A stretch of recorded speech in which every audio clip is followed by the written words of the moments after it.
What is halal? People say these people chant their magical slogans on the meat, so when we eat it, we want to be Muslims. That is the most foolish statement I've ever heard.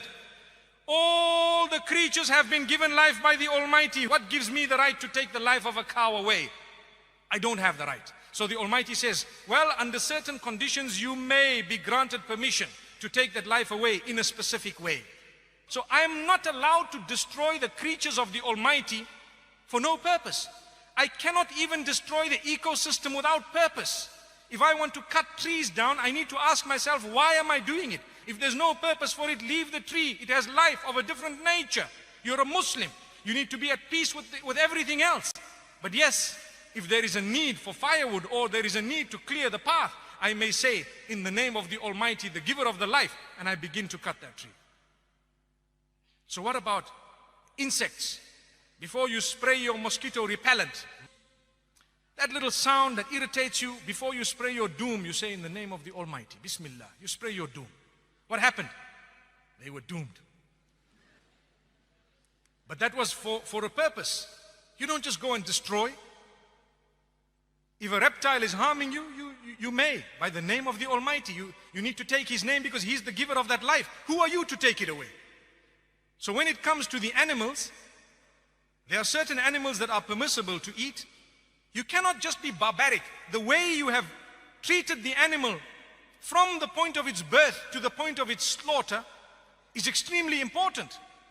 You need to be completely humane even with animals. You need to treat them, give them that life that they deserve, feed them properly, give them that air and the space. If you were to look at abattoirs that belong to non-Muslims, they are very barbarically run. To be honest with you, I've visited, I've seen, we are so shocked, nauseating. And people say, yeah, you guys are doing something that's very barbaric. Oh, come and see, we'll show you how it's done, come. So now when we get to the cow, for example, or the sheep that has been fed properly, and it has not been force-fed and kept in a pen like the ducks of the world and the chickens that don't even grow feathers anymore because they are modified. Their sole purpose of being given life is to grow until they are killed brutally in order to be served on the table. Not halal. We don't want that. It must be accorded its life. It must be treated as a proper chicken. It must be treated as an animal, a bird, whatever it is. It must be fed properly. And at the same time, you bring it to the pen. You slaughter it in a way that it does not witness the others. And at the same time, such a sharp blade. And why is it that the throat is used? Because of the central nervous system. Powerful statement. Sometimes people hack these animals to death. People say, you need to stun these animals. Did you know that there is research that proves that stunning an animal actually creates greater pain than if you don't stun the animal? People say, how? Go and check. You're confusing the animal totally. You're killing it unconscious. What are you talking about? Amazing. If you were to get cut with a blade as you're shaving, you won't even know that you're cut until water goes on it. Why? The razor was very sharp, very sharp. So we are to use a sharp blade, quick slice. When I burn my fingers, what happens? A message goes from the sensory nerves to my brain, central nervous system. It says, you are hurt, lift your hand up. It happens within a split second.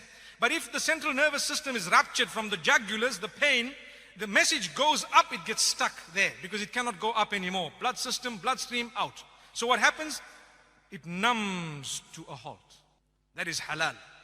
If you were to slice it, the message will not go from the bottom to the top, nor from the top to the bottom, because the jugulars are gone. Windpipe and food pipe. And you have to take the permission of the giver of that life when you are slaughtering it. If not, we don't want to eat that. You have stolen it from the property of God. Allahu Akbar. How can you just cut an animal? Who are you to take that life away? You need to say, in the name of the giver of the life here, I'm taking this by your permission. Such a humane way, beautiful. That is termed halal. You are taking the life away. And this is the original system of the Jews and the Christians. It is the original system that was taught by all the messengers. Islam adopts it quite strictly, and so does Judaism. And I'd like to think Judaism adopts it even more strictly. Go and study, you will find it. Same system. So why do people pick on halal? It in fact is the most humane way. In fact, it is the way of being protected from horse meat. Allah protect us, yes. And the supervisors will ensure that things are happening. They will tell you, we guarantee you that this thing was done properly. And guess what? It's not a horse, my brother. It is a privilege and honor to eat something that was slaughtered by the name of the giver of the life. To say, only for eating purposes, consumption, we took into consideration every rule that you have put. And we have actually fulfilled everything. So we hope we will now get the blessing of the food that we put into our mouth. If not, I'd rather eat the vegetables. May Allah protect us, really.